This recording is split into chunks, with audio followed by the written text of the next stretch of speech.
What's going on, everyone? My name is White Citadel. I got a gameplay here for you. Team Deathmatch on bootleg, and I wanted to do a little how-to, and particularly how to do well in Team Deathmatch. This is really my specialty in Call of Duty. I'm not the type of guy that's going to run in on domination and get a double Moab or capture the flag 18 times in CTF or really any of that. Team Deathmatch is really my game type, and I think a lot of people in Modern Warfare 3 play only Team Deathmatch, or at least a majority of Team Deathmatch. So I want to do this gameplay to help a lot of you guys out, and I know that there's just a lot of really terrible people at Team Deathmatch because I always run into them and it seems like they're always on my team. So I wanted to toss up this gameplay. This is a pretty conservative gameplay. Usually I kind of rush. This one I'm a little bit safer. This is from about 2 weeks ago, and I thought it was a good video to kind of display how you play Team Deathmatch and what you want to do. And the first thing is stay to the edges of the map, as you see I'm doing in this video. Never run through the middle of the map. That's a recipe to get killed. And in Team Deathmatch, it's important to not get killed because A, you're giving the other team a point if you die, and B, you're losing that valuable kill streak you might be on. You know, if you're on 4 kills and you run the middle and get killed, you miss your Predator missile, or you miss your helicopter, or whatever. It's important to stay alive at all cost to build up to those kill streaks, which can really break a game open. Like a Pavlo or an AC-130 can really break a Team Deathmatch game over because the game is about kills. It's not about capturing points or anything. So when you get one of those things that gets you 10 kills, I mean, that blows the game out of proportion. So stay on the edge of the map at all times, and that way the sides of the map can provide cover. I know right now no one is going to kill me from my left, so all I have to do is watch right and straight ahead, and that provides a really valuable piece of cover. And then the second thing, as you see I'm doing right here, is staying behind cover. This makes it so much harder for people to kill you when you are behind cover like I am right here, because they have to shoot at a small little part. Most people aren't going to aim at the cover. They're going to aim at, you know, your exposed body parts. So you go from a 6-foot tall person to a 2-foot tall target when you're hiding behind cover. So I really recommend you do that anytime you can. And this game does a really good job of putting cover all over the map. So kind of skip from one piece of cover to the next and keep the enemy in a spawn trap like I'm doing right here. And that brings me to my next point, which is playing the middle game. This is something I always do in Call of Duty, and I always do in Halo Reach, and you should really do it in any first-person shooter. You need to get to the middle of the map and look at the other team spawn. And it's kind of like a spawn trap.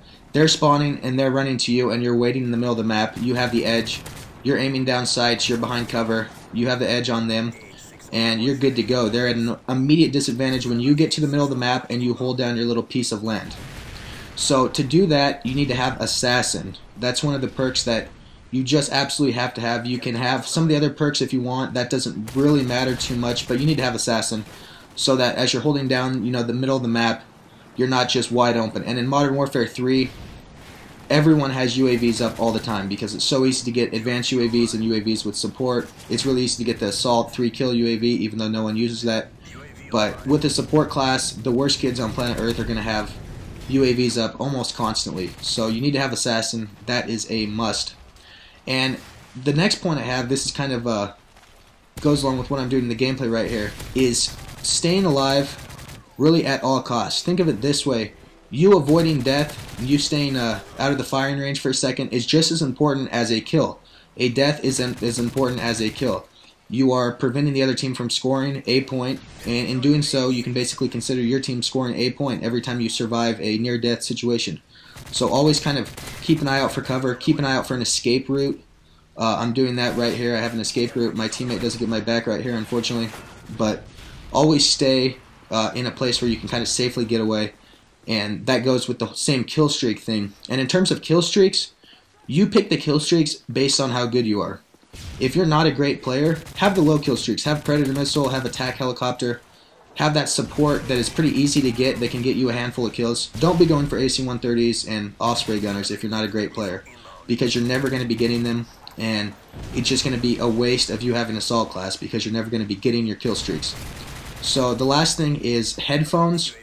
If you can get a good set of headphones, you can really hear the enemy, and it's like a free UAV you have. And another good way to understand where the enemy team is to watch out for your teammates. When your teammates are dying, like that guy just died right there, I know that there's an enemy right there. He just died, and I know that that place is not safe. Same thing, I know that behind me is safe right now because I have a squad full of teammates, so I can kind of move ahead, move to this next vantage point, knowing that my team is behind me and that if they're still alive, that means enemies are not back there shooting at them.